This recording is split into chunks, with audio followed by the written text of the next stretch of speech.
Assalaamu calaykum waraxmatullaahi tacaala wabarakaatu. Walaalkaygii walaashayda quruxda badneeday waa anigoo walaasha ahni oo kule mar kale kusoo dhawaa muuqaal cusuban. Waxaan leeyahay qiso aad iyo aad u xanuun badan. Wiilkan yar waa arday, maalin kastana fasalka ayuu ka soo daahayaa. Macalinka gacanta beega ayuu ku yiri waana la garaacayaa. Maskiin, macalinka ma oga wiilkan yar maalin kasta meeshuu ku soo daahayo. Maalintii labaad isla sidii haddana wuu soo daahay, waa kana gacanta ayuu beeganayaa. Maskiin, soo gal ayaa lagu yiri waana la garaacayaa. Maskiinka waa la garaacay, waxaa lagu yiraahday soco fadhiiso. Maalintii saddexaad isla sidii haddana wuu soo daahay. Macalinka markuu arkay wiilka oo meesha taagan, usha ayuu soo qaatay wuuna garaacayaa. Ardaydii fasalka ku wada jireen kulligood way ku wada qoslayaan wiilka yar la garaacayo. Maskiin, macalinka uma nixin, waxbana kama oga. Soco fadhiiso ayuu ku dhahay markii uu garaacay.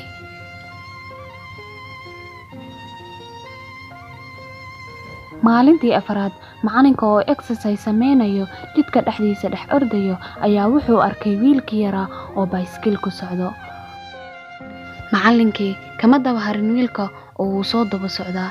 Wiilkii yaraa waxaa gadaal u saaran joornaal uu meel intuu ka soo qaado haddana sii iibinayo. Wuxuu geynayaa cid walbo, wuxuuna u saarayaa ilbaabka. Maskiinka waxaas ayuu ka ganacsadaa, waxaas ayuu ilmahooda ku biilaa. Haddana macalinka kama warqabin ee wuu soo daba ordayaa haddana.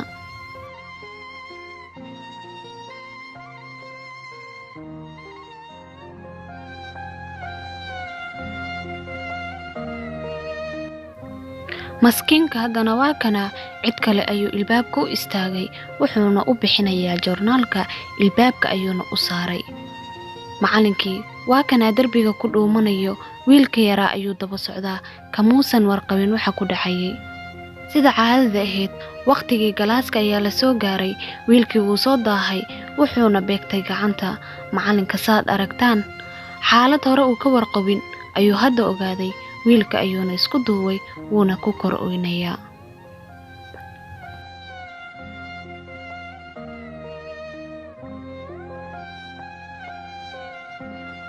Waxaan macallimiinta ku baraarujinayaa inaysan ilmaha usha iskaaga bilaawin marka ay soo daahaan, inay ogaadaan xaaladda ka dambaysa inay soo daahaan.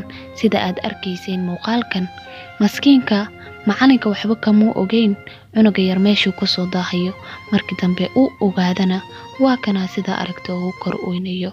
Waxaa qisada inala socodsiinaysay anigoo walaashiin hani ah. intaa muuqaalkiisa xiga ku kulmi doono. Assalaamu calaykum waraxmatullaahi tacaala wabarakaatu.